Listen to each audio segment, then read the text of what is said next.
Good morning 10th class. बेटा ये आपकी वर्कशीट है, आज की वर्कशीट नंबर 59, 5 तारीख की ये वर्कशीट है। हम लोग लोकतांत्रिक की बुक का राजनीतिक दल चैप्टर पढ़ रहे थे। अर्थ हमने पढ़ा, इसकी आवश्यकता क्या है, विभिन्न पार्टियों के बारे में हमने जाना। अब है आपका राजनीतिक दल के समक्ष क्या चुनौतियां हैं। चुनौतियां मतलब क्या परेशानियां हैं राजनीतिक दल के समक्ष।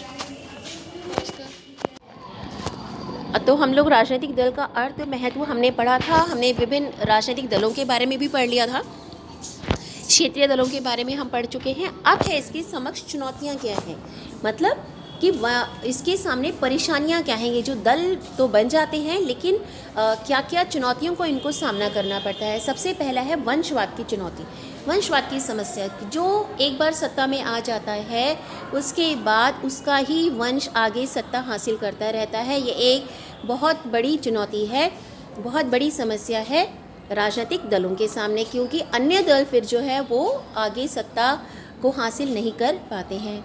अगला है पारदर्शिता का अभाव। पारदर्शिता मतलब कि जो भी चीज़ें राजनीतिक दलों के अंदर होती हैं वो जनता के सामने क्लियर नहीं हो पाती हैं, उनको नहीं पता चलता है कि दलों के अंदर क्या क्या चल रहा है। अगला है धन बल एवं बाहुबल के प्रभाव को कम करना। क्या कहा जाता है कि जो राजनीतिक दल ज़्यादा धनी है या वो ज़्यादा शक्तिशाली है, वो अन्य दलों के प्रभाव को कम कर देता है। अगला है आपका विकल्पहीनता, मतलब आपके पास चॉइस ही नहीं होती कि अगर कोई एक दल शक्तिशाली है या वंशवाद को फॉलो कर रहा है तो हमारे पास कोई और ऐसा शक्तिशाली दल नहीं है जिसको हम उससे रिप्लेस कर सकें, है ना। कोई और दूसरा दल ऐसा नहीं आता है जिसके कि वो उस दल से मुकाबला कर सके। अगला है आंतरिक लोकतंत्र का अभाव। आंतरिक लोकतंत्र का अभाव का अर्थ है कि जो एक राजनीतिक दल होता है उसके अंदर जो सदस्य होते हैं उन्हीं में लोकतंत्र का अभाव होता है। मतलब ये जो इतने सारे सदस्य हैं, इन सब से राय लेने के बजाय, इन सब की सहमति की बजाय कुछ लोग ही जो होते हैं वो आपस में कोई निर्णय कर लेते हैं और अन्य लोगों को कोई खबर नहीं होती। इसका अर्थ होता है आंतरिक लोकतंत्र का अभाव। तो ये इतनी सारी समस्याएं हैं। आप भी देखते हैं कितने दल बनते हैं, हर दल अपने आप को जनता के सामने बहुत एक पारदर्शी छवि लेकर आता है, लेकिन वास्तव में ऐसा होता नहीं है ना। बहुत सारी चुनौतियां आपने देखी हैं। अब हम इनको सुधारें कैसे, कौन से सुझाव हैं जो हम दे सकते हैं कि ये जो चुनौतियां हैं इनको हम दूर कर लें, जो समस्याएं हैं इन्हें हम दूर करें। पहला है दल बदल कानून को सख्त किया जाए। आपने देखा होगा कोई सदस्य किसी एक दल का होता है, कुछ दिनों बाद वो दूसरा दल ज्वाइन कर लेता है, एक दल छोड़ देता है। तो सरकार ऐसे नियम बनाए, ये जो दल बदल के कानून हैं इनको सख्त किया जाए। धन बल एवं बाहुबल के प्रभाव को कम करना। जो लोग धन के आधार पर या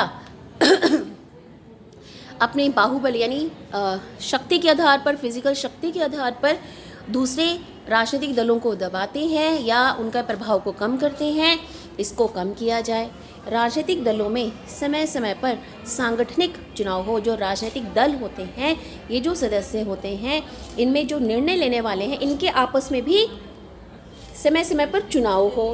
राजनीतिक दलों के आंतरिक कामकाज को पारदर्शी बनाया जाए। जो भी दल काम करता है, जो भी कार्य किया जाता है, उस कार्य की जानकारी सभी लोगों को होनी चाहिए, मतलब उसमें पारदर्शिता होनी चाहिए। महिलाओं को उचित प्रतिनिधित्व मिले, महिलाओं को जो हैं उनको भी वहाँ पर दलों में आगे आने का मौका मिले। और चुनाव में जो खर्च किया जाता है उस खर्च को सरकार उठाए, ताकि सभी लोगों को चुनावी खर्च के लिए एक निश्चित रकम दी जाए। कोई भी उसके अलावा ज़्यादा रकम अपने धन बल के आधार पर ज़्यादा रकम खर्च ना करे। इसके अलावा अन्य भी सुझाव आप दे सकते हैं कि और क्या सुझाव हो सकते हैं जिनके द्वारा हम राजनीतिक दलों के जो ये चुनौतियां हैं उनको हम दूर कर सकें। आपके अनुसार और भी कोई सुझाव आप दे सकते हैं तो आप इसमें लिख सकते हैं, ठीक है। तो ये आपकी वर्कशीट है। नीचे कुछ क्वेश्चंस हैं, देखिए। अपराधीकरण भारतीय राजनीति की समक्ष एक चुनौती है। क्या आप इस कथन से सहमत हैं? अपने उत्तर के पक्ष में तर्क दीजिए। अब अपराधीकरण, आपने देखा है कि बहुत से अपराध जिन लोगों ने किए होते हैं वो भी राजनीति में आ जाते हैं, जिनके ऊपर केस चल रहे हैं वो भी राजनीति में आ जाते हैं। तो ये एक बहुत बड़ी चुनौती है, एक बहुत बड़ी समस्या है कि अगर ऐसे अपराधी छवि वाले लोग राजनीति में आएंगे तो वो लोगों का क्या सुधार करेंगे, या वो पार्टी के समक्ष क्या आदर्श प्रस्तुत करेंगे। तो क्या आप इस कथन से सहमत हैं कि एक चुनौती है? बिल्कुल सहमत है कि एक बहुत बड़ी समस्या है कि अपराधी छवि वाले लोग जो है वो राजनीति में आकर राजनीति को दूषित कर देते हैं, एक आदर्श प्रस्तुत नहीं कर पाते हैं। तो आप अपने उत्तर के पक्ष में तर्क भी देंगे, कोई एक दो उदाहरण आप दे सकते हैं। अगला देखिए, भारतीय राजनीतिक दलों के समक्ष प्रमुख चुनौतियाँ कौन सी हैं? सारी चुनौतियाँ भी आपने ऊपर पढ़ी हैं। भारतीय राजनीतिक दलों में सुधार हेतु कुछ उपाय ये हैं, इसके अलावा आप और भी उपाय बता सकते हैं। तो ये आपकी वर्कशीट है।